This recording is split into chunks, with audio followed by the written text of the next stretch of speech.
الحمد لله رب العالمين.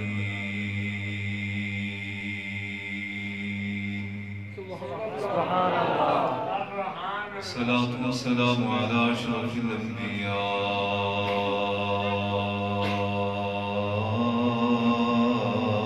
وسيد المرسلين وعلى آله وأصحابه وأزواجه وأولياء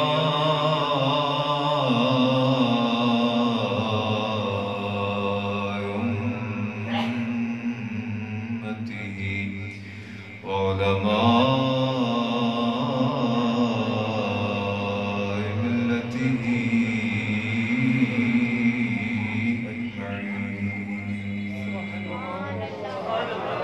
أما بعد فأعوذ بالله من الشيطان الرجيم. بسم الله الرحمن الرحيم. يا أيها النبي إنا أرسلناك شاهدا ومبشرا ونذيرا. آمنت بالله صدق الله مولانا العظيم وصدق رسوله النبي الكريم الأمين. إن الله وملائكته يصلون على النبي يا أيها الذين آمنوا صلوا عليه وسلموا تسليما. الصلاة والسلام عليك يا رسول الله وعلى آلك وأصحابك يا حبيب الله. بلند آواز سے پڑھیے السلام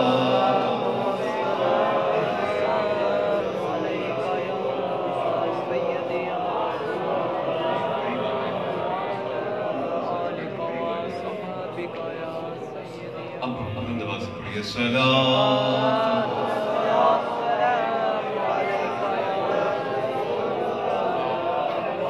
وعلى آلك وصحبك يا آلك وأصحابك يا حبيب الله. یہ مانا جان ایک دن قید آنکھوں گل سے نکلے گی.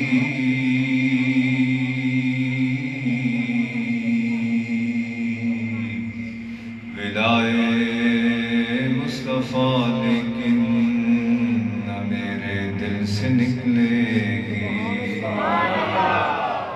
اور عطائے بے طلب جب شان ہے تیری قریبی کی.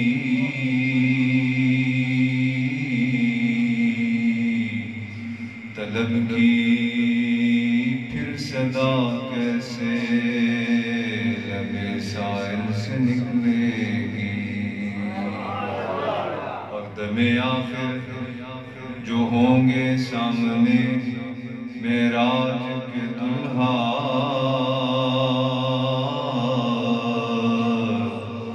دلہن بن کر میری جان جس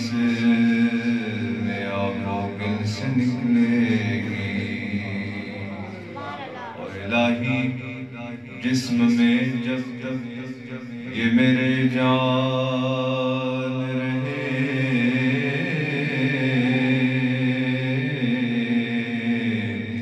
تجھ پہ صدقے تیرے محبوب پہ قربان رہے. اور کچھ رہے یا نہ رہے پر یہ دعا ہے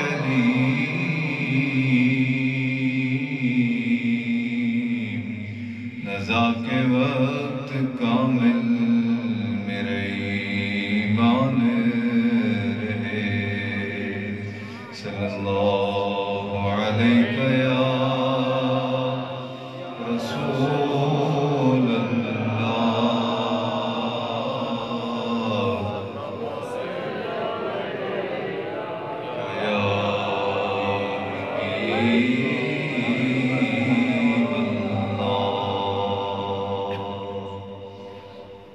والصلاة و ذکر سرور عالم صلی اللہ علیہ وسلم کے بعد میرے انتہائی واجب الاحترام حاضرین و سامعین گرامی قدر اور میرے دائیں جانب تشریف فرما پیر طریقت حضرت پیر محمد طارق صاحب اور میرے بائیں جانب تشریف فرما میرے بلال گنج کی رونق برادرم احسان مغل صاحب اور آج کی اس مجلس کے بانی میاں محمد اللہ دتا صاحب اور ان کے صاحبزادگان میرے سامنے تشریف فرما حافظ محمد وقاص صاحب اور بھی بہت سارے چہرے میرے سامنے ہیں لیکن اکثر کے ناموں سے میں واقف نہیں، اس لیے میرا عذر قبول فرمائیں۔ لیکن جس لجپال کے ذکر کی مجلس میں آپ آئے بیٹھے ہیں یقیناً وہ ہمارے نام سے بھی واقف ہے، ہمارے کام سے بھی واقف ہے، ہمارے دل کے خیال سے بھی واقف ہے۔ میں اگر نہیں بھی جانتا تو میرا عذر آپ قبول کر لیں، معذرت قبول کر لیں، لیکن جس کے ذکر میں آئے بیٹھے ہیں وہ ہمارے دل کے حال سے بھی واقف ہے۔ اور میں مبارکباد بھی پیش کرتا ہوں اور خراج تحسین بھی پیش کرتا ہوں اس مجلس کے بانیان کے جملہ افراد جنہوں نے اس مجلس کو سجایا اور اس خوبصورت بزم کا اہتمام کیا۔ اللہ تعالیٰ ان کی اس عقیدت اور محبت کو اپنی شان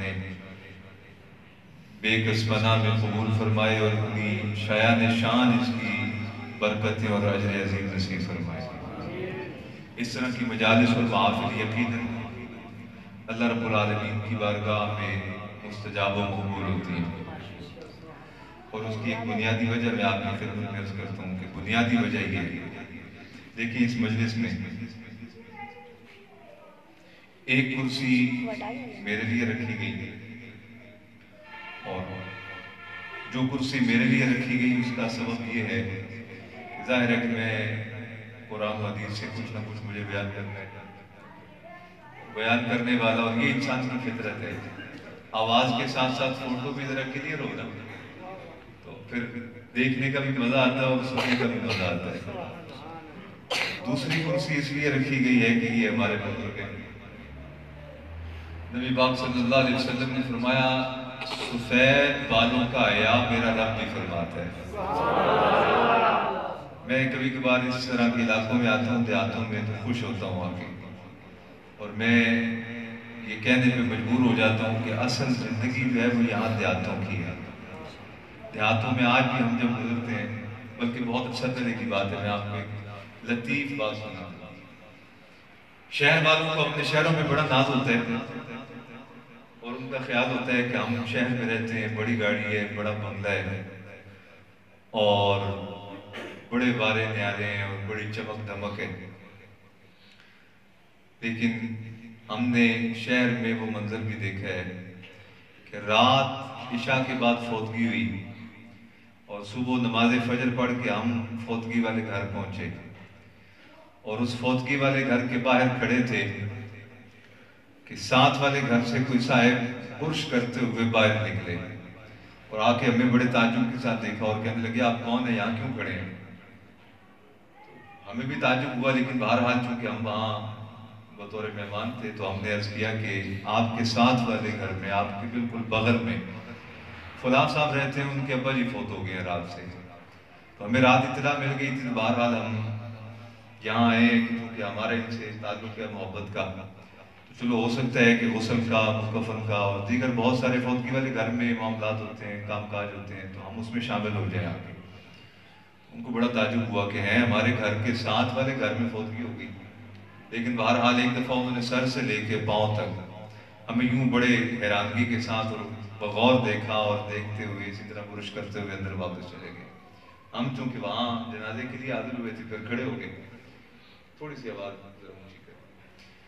کچھ لمحے گزرے، وہ صاحب ان کے ملازم نے آ کے گھر کا بڑا گیٹ کھولا اور وہ گاڑی میں بیٹھے ہوئے، یوں ہی گاڑی باہر نکلی، ملازم نے دروازہ بند کر لیا اور وہ گاڑی لے کے جاتے رہے۔ ہمارے ہاں شہروں کا ماحول کچھ اس طرح کا ہے کہ بسا اوقات ساتھ والے گھر میں فوتگی ہو جاتی ہے اور ہمسایوں کو پتہ نہیں ہوتا۔ ابھی پچھلے دنوں کی بات ہے، ہمارے گھر کے ساتھ آگے آصف صاحب دن بجے فوت ہوئے تھے، تو رات کہیں ان کی فوتگی ہو گئی تھی 11-12 بجے۔ میں کہیں خطاب کے سلسلے میں شہر سے باہر تھا، 3-3:30 بجے واپس رات گھر پہنچا۔ خیر وہ بھی مہمان جا چکے تھے، ان کے جنازہ صبح تھا ان کا، آ کے لیٹا۔ جیسے ہی نماز فجر کا وقت شروع ہوا تو میں نے نماز ادا کی، اور نماز ادا کر کے رات کے جاگ رہا تھا، سو گیا۔ اب میں سویا ناشتہ وغیرہ کر کے، ان کا جنازہ تھا کوئی 9 بجے کا 10 بجے کا، ایک گھر چھوڑ کے آگے دوسرا گھر، تیسرا کہہ دیں۔ جنازہ اٹھ گیا تو پھر میں جب زور کے لیے اٹھا تو مجھے اندازہ ہوا کہ میرے ساتھ والے گھر میں فوتگی ہو گئی، اور رات کی فوتگی تھی اور مجھے اطلاع ہی نہیں ملی۔ شہروں کا ماحول کچھ اس طرح کا بنتا جا رہا ہے، اور اس میں ہمارا قصور بہت زیادہ شامل ہے، اس میں ہم بہت زیادہ اس کے ذمہ دار ہیں۔ لیکن ہم جب یہاں آتے ہیں دیہاتوں میں اور آ کے دیکھتے ہیں تو دل خوش ہو جاتا ہے کہ الحمدللہ آج بھی ان دیہاتوں میں اس طرح کا ماحول پایا جاتا ہے کہ اگر کسی ایک کو دکھ ہے تو پھر سارا گاؤں اس کے دکھ کو محسوس کرتا ہے، اور یہی وہ مبارک معاشرہ تھا جو آقا علیہ السلام نے تشکیل دیا تھا، یہی وہ مقدس معاشرہ تھا، مقدس ماحول تھا جسے محبوب علیہ السلام نے تشکیل دیا تھا۔ اور محبوب علیہ السلام نے ایسا ماحول تشکیل دیا کہ اس کی تصدیق پھر اللہ کے قرآن نے فرمائی، انما المؤمنون اخوہ، فرمایا مسلمان ہو شرق میں رہنے والا یا غرب میں رہنے والا، کسی ایک کو بھی تکلیف پہنچے تو دوسرے ملک میں بیٹھا ہوا مسلمان بھی وہی تکلیف اپنے دل میں محسوس کرتا ہے۔ اصل یہ ماحول آقا علیہ السلام کا عطا کرتا، اور میں مبارکباد پیش کرتا ہوں آپ کو اس بات پہ بھی کہ نبی پاک صلی اللہ علیہ وسلم کے در دولت سے جو فیضان حضرت سیدنا صدیق اکبر لے کے چلے تھے، آج بھی ہمارے دیہاتوں میں کچھ نہ کچھ اس کے اثرات نظر آتے ہیں۔ سبحان اللہ۔ اور پنڈ والوں میں آپ سے کہنا چاہتا ہوں، دل چھوٹے نہ کیا کرو اپنے۔ ہمارے بچے ایسے ہی پریشان ہو جاتے ہیں کہ ہم شہروں میں جائیں، جا کے نوکریاں کریں، ٹھیک ہے کرنی چاہیے، جن کے لیے یہاں کو حالات اچھے نہیں یا معاملات نہیں بن پاتے وہ شہروں کا رخ کریں، لیکن اپنی اصل کو نہ چھوڑیں۔ اصل برکتیں اسی ماحول میں ہیں۔ میں بہت عرصہ پہلے جی حضرت یہ آپ کے تھوڑا سا آگے جائیں نا تو آپ کے ہمسائے میں ایک اللہ کا ولی بیٹھا ہے، حضرت میاں شیر محمد شرف پوری رحمۃ اللہ علیہ۔ بہت عرصہ پہلے کی بات ہے، بہت عرصہ پہلے کی بات ہے۔ آپ سادی گفتگو سے پریشان تو نہیں ہوتے؟ اب میں چونکہ لاہور سے آیا ہوں حضرت داتا صاحب رحمۃ اللہ علیہ کے قدموں سے، وہاں داتا صاحب رحمۃ اللہ علیہ کے دائیں بائیں پھر سر کو زیادہ پسند نہیں کیا جاتا، جو کہ جس چیز کی ڈیمانڈ نہ ہو پھر اس کی پریکٹس بھی نہیں ہوتی۔ مجھے بہرحال سر وغیرہ نہیں آتی، آپ اسی طرح 2-4 باتیں محبت کی سن لیں گے تو انشاءاللہ میرا دل ٹھنڈا ہو جائے گا۔ سبحان اللہ، اللہ اکبر، یا رسول اللہ، حق جاریہ، یا علی، زندہ باد، زندہ باد۔ یہ تقریباً کوئی بات ہے 2003 کی، 2003 یا 4 کی بات ہے۔ تو میں پہلی بار حضرت میاں شیر محمد رحمۃ اللہ علیہ کے در دولت پہ حاضری کے لیے لاہور سے چلا، اور میں آپ کو بھی کہتا ہوں بیلیو جایا کرو، یہ اللہ والوں کے آستانے ہماری روحوں کی تسکین کا سامان کر دیتے ہیں۔ دکھی دل انسان جب ان اللہ والوں کے پاس جاتا ہے تو وہاں سے اٹھ کے آنے تک دل کا بوجھ ہلکا ہو جاتا ہے۔ حضرت میاں شیر محمد رحمۃ اللہ علیہ آج کل جہاں وہ باہر بورڈ لگا ہوا ہے بہت بڑا، تو یہاں قریب ایک مائی بیٹھی تھی، صبح کا وقت تھا، نماز فجر کے وقت ہم وہاں لاہور سے نکلے تو 25-26-27 منٹ لگتے ہیں اپنی گاڑی میں۔ شرک پور میں پہنچے نا تو وہاں ایک مائی صاحب نماز فجر کے بعد بیٹھی دودھ ہو رہی تھی بھینس کا، تو اب ہم لاہوریے نہ کبھی خالص دیکھا نہ کبھی خالص، صرف سنے ہی ہے، پیا کبھی نہیں۔ تو وہ جو ساتھی ڈرائیور تھے میں نے ان سے کہا کہ یار یہ اماں جی ابھی بھی نا یہ دھارے نکال رہی ہیں، چلو ان کے پاس چلے اور ان سے کہتے ہیں کہ اماں جی پیسے لے لیں ہم سے اور یہ تھوڑا سا کو آدھا گلاس میں دے دیں چک تو لینا کہ یہ خالص ہوتا کیسے. اور دیہات والوں یہ برکتہ تو ہی نصیب نے. ہمیں تو وہاں بہت کچھ کیا ہے کہ اوپر لکھا ہوتا ہے خالص دودھ کی پہچان اور نیچے وہ بناوٹی دودھ سارا بیچ رہے ہوتے ہیں. اور میں آپ کو ایک مزے کی لطیف بات یہاں درمیان میں سناتا جو ضمن مجھے یاد آ گئی ہے. ہمارے یہاں ایک وہاں بہت بڑے دکاندار ہیں, منوں کے حساب سے ان کا دودھ بکتا ہے, منشی دودھ والے. آپ نام سے اندازہ لگا لیں کہ جو کتنا بکتا ہوگا اور کتنا آتا ہوگا کہ سارا دن لوگ ان کو قلم پکڑے دیکھتے ہیں. تو نام پڑ گیا منشی دودھ والے. ایک دفعہ میں گھر سے دودھ لینے کے لیے ایک بچے کے ساتھ نکلا تو ان کی دکان پہ پہنچا. اب ہم دیکھتے ہیں کہ بڑا خالص دودھ ہے. وہاں جب پہنچا تھا تو دروازہ بند تھا, دکان شٹر بند تھی اور تالا لگا ہوا تھا اور تالے کے اوپر سٹیمپ لگی ہوئی تھی.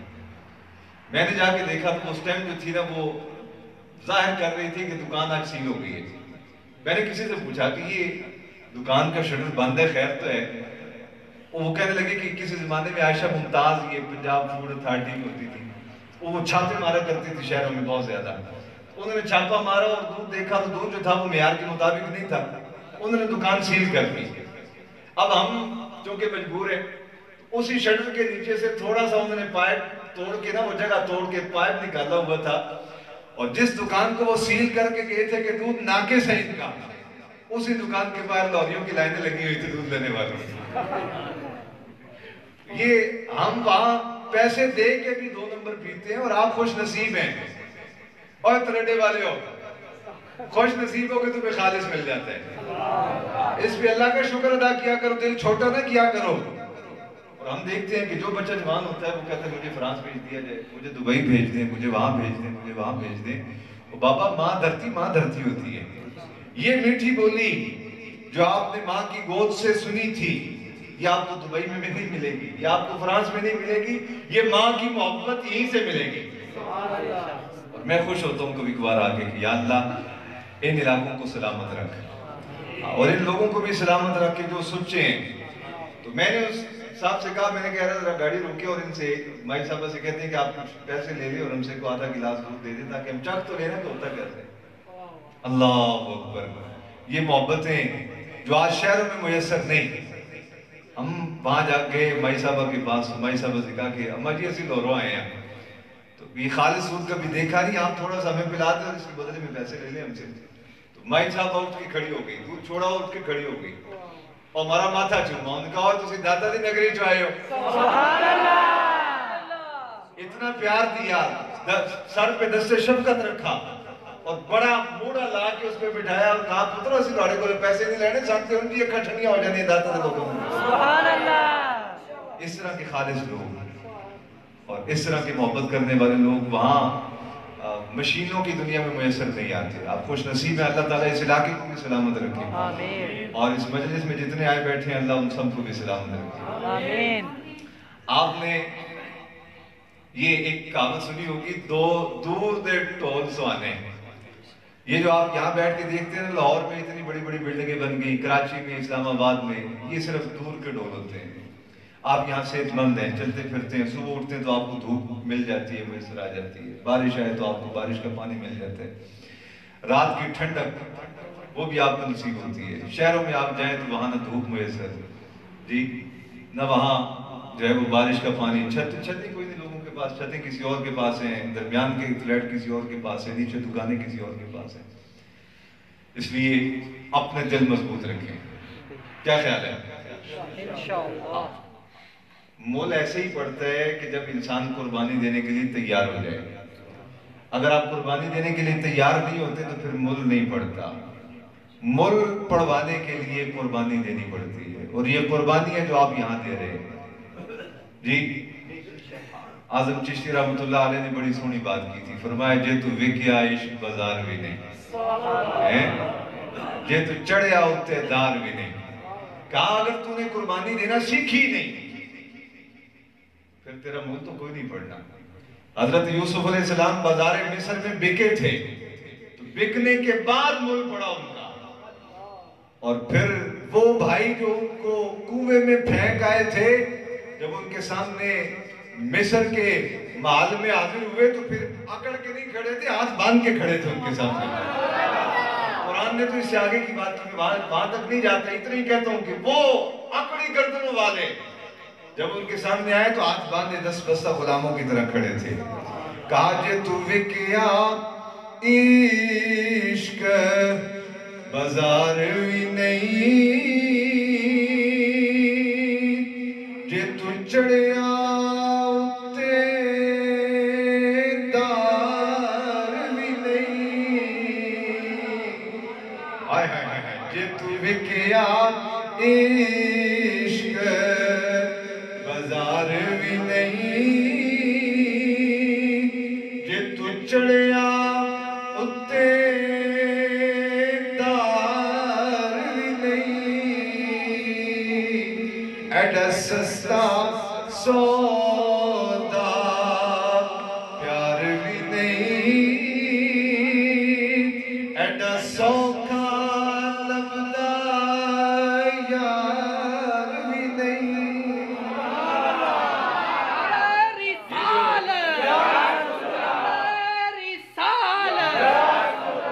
یہ جو ماؤں کا پیار ہے نا، یہ جو بزرگوں کی شفقتیں ہیں، یہ قربانی دینے سے آپ دل بڑا کریں گے تو انشاءاللہ بزرگوں کے سائے اللہ سلامت رکھے گا انشاءاللہ.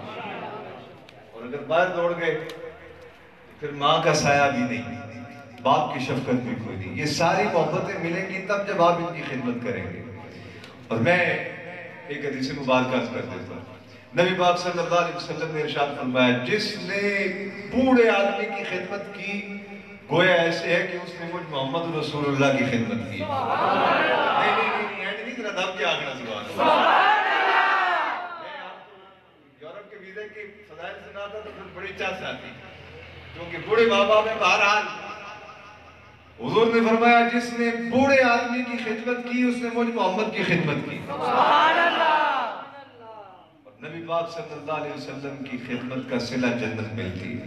سبحان اللہ. حضور کی خدمت کا صلہ جنت ہے. سبحان اللہ. اور سنو، نبی پاک صلی اللہ علیہ وسلم نے ارشاد فرمایا جس کو رب تعالیٰ نے بیٹیاں عطا فرمائیں 2، یہ میں تربیت کے لیے عرض کر رہا ہوں.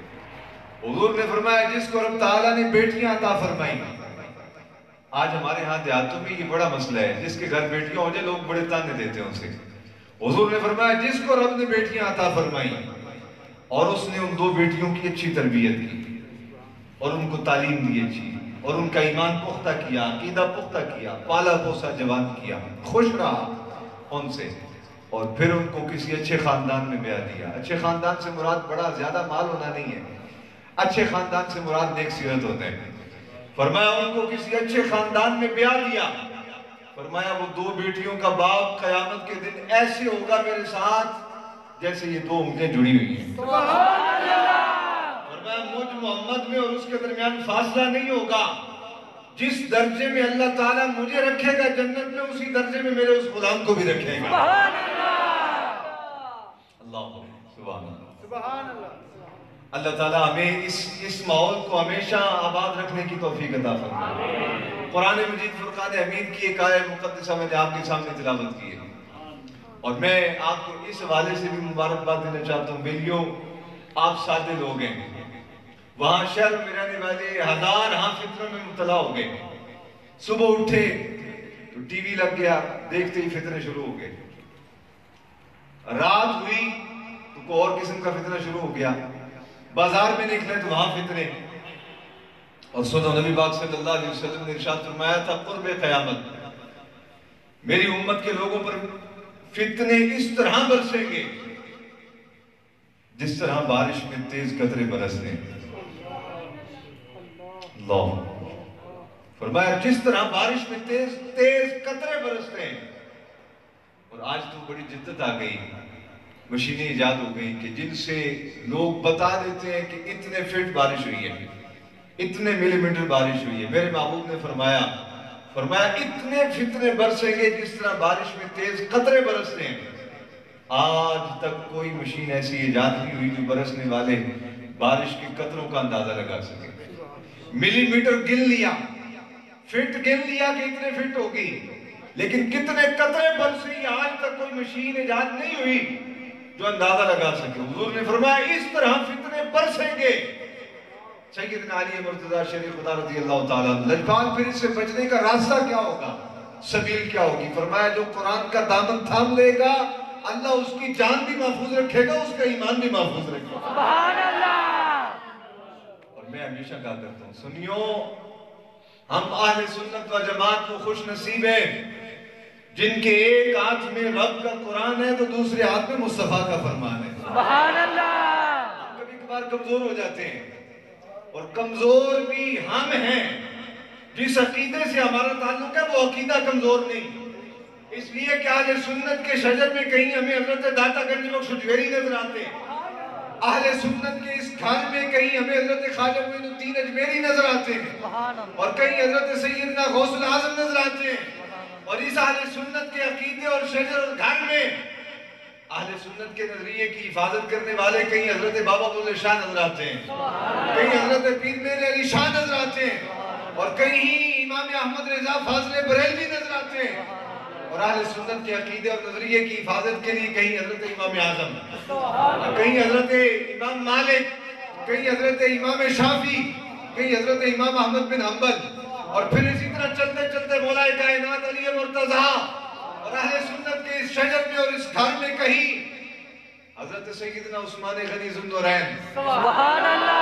نبی پاک صلی اللہ علیہ وسلم نے 2 بیٹیاں عطا فرمائی تھی، سبحان اللہ۔ جب یک کے بعد دیگر دونوں کا وصال ہوا تو فرمایا عثمان کاش اللہ مجھے 100 بیٹیاں عطا فرماتا، میں یک کے بعد دیگرے ساری کی ساری تیرے نکاح میں دیتا چلا۔ اہل سنت کے اس گھر میں کہیں حضرت سیدنا عثمان غنی نظر آتے ہیں، اہل سنت کے اس گھر میں کہیں حضرت سیدنا فاروق اعظم، فرمایا عمر وہ ہے، اگر میرے بعد کوئی نبی ہوتا تو عمر ہوتا۔ سبحان اللہ۔ کہیں اہل سنت کے اس شجر میں حضرت سیدنا فاروق اعظم کھڑے دکھائی دیتے ہیں، اور کہیں اہل سنت کے اس گھر میں تاجدار صداقت حضرت سیدنا صدیق اکبر نظر آتے ہیں۔ سبحان اللہ۔ اللہ اکبر، اللہ اکبر۔ یہ غلاموں کی فوج، ظفر موج۔ اور میں کبھی کبھار وہاں اپنے شہر میں کہا کرتا ہوں لوگوں سے، گھبرایا نہ کریں جو آپ کے ذات پہ آ کے اعتراض کرے، آپ کے عقیدے پہ اعتراض کرے، تو اسے کہا کرو سیدنا صدیق اکبر تو وراء الورا، اصحاب رسول، آل رسول تو وراء الورا، کسی کے پاس حضرت داتا گنج بخش جیسا ہے تو وہ سامنے لائے۔ سبحان اللہ۔ جس نے اعتراض کرنا ہے وہ کہیں حضرت غوث العظم جیسے ایک بھی ہے تو سامنے لائے۔ سبحان اللہ، قربان جائے۔ یہ وہ مقدس نفوس ہیں جو کہیں سے چلے، کوئی کہیں سے چلا، کوئی کہیں سے چلا، اور چل کر جب ان شہروں میں آ کے پہنچے تو یہاں انہوں نے اللہ کا قرآن پڑھا، اور یہاں آقا علیہ السلام کے فرمان کی تبلیغ کی، اور جو شان لطافت اللہ تعالیٰ نے اپنے حبیب کو عطا فرمائی تھی، تزکیہ نفس کی، ان بزرگوں نے جہاں آ کے جب ڈیرے لگائے تو پھر لوگوں کا ظاہر بھی پاک کر دیا، لوگوں کا باطن بھی پاک کر دیا۔ یارا آپ دور نہ جائیے، قریب آپ کے حضرت میاں شیر محمد بیٹھے ہیں۔ آج تو ہم ذرا سی بات پہ ناراض ہو جاتے ہیں، خطیب صاحب کو بات کہتے ہیں، امام صاحب کو بات کہتے ہیں، اور میں آپ سے کہنا چاہتا ہوں میری ناراض نہ ہوا کریں۔ یہ علماء، یہ مشائخ جب آپ سے مخاطب ہوتے ہیں، آپ کو درس دیتے ہیں، کبھی ڈانٹ بھی دیتے ہیں، تو واللہ اس میں آپ کا بھلا ہوتا ہے، آپ کا بھلا ہوتا ہے، آپ کے لیے خیر ہوتی ہے۔ اور ہم چونکہ اب جدت کے ماحول میں آنے کی وجہ سے حوصلے چھوٹے کر بیٹھے تو پریشان ہو جاتے ہیں۔ آج میں مسجد گیا تھا، مولانا تو بات کر رہے تھے اور بات کرتے ہوئے ڈانٹا تو نگاہ مجھ پر تھی، میں نے کہا شہزادے میرے دل کے چین، مولانا کے سامنے بہت سارے لوگ بیٹھے ہوتے ہیں، حضرت صاحب کے سامنے، پیر صاحب کے سامنے بہت سارے لوگ بیٹھے ہوتے ہیں، وہ کسی ایک کو نہیں ڈانٹ رہے ہوتے، جب وہ کسی ایک بات پہ ڈانٹ رہے ہوتے ہیں سب کو ڈانٹ رہے ہوتے ہیں، اور جب وہ کسی کو محبتوں سے نوازتے ہیں تو پھر بھی وہ کسی ایک کو نہیں ساروں کو نوازتے ہیں۔ حضرت میاں شیر محمد رحمۃ اللہ علیہ، ان بزرگوں کا مشن تھا اپنے پاس آنے والے لوگوں کا ظاہر بھی پاک کرنا اور ان کا باطن بھی، بولیے، ان بزرگوں کا یہ مشن تھا، اور اللہ اور اللہ کے رسول کی طرف سے ان کو یہ باقاعدہ ڈیوٹی لگائی گئی تھی کہ جو تمہارے پاس آ جائے تم نے ان کی جیبوں پہ نظر نہیں رکھنی، جو تمہارے پاس آ جائے تم نے اس کے لٹھے کے سوٹ پہ نظر نہیں رکھنی، تم نے اس کے ظاہر پہ نظر رکھنی ہے اور اس کے دل پہ نظر رکھنی ہے۔ ہمارے پاس آیا تھا تو داڑھی مننا تھا،